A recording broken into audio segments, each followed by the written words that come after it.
So hello Tube, this is genuine Balkan tablecloth. Anyway,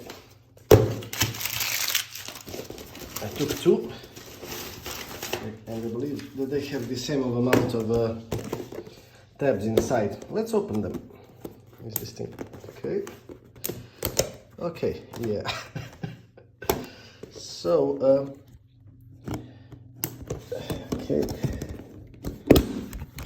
Is this thing a fucking scam or what? And you can still fit more. Fucking Persil, fuck you. Imagine the amount of plastic that this shitty company makes.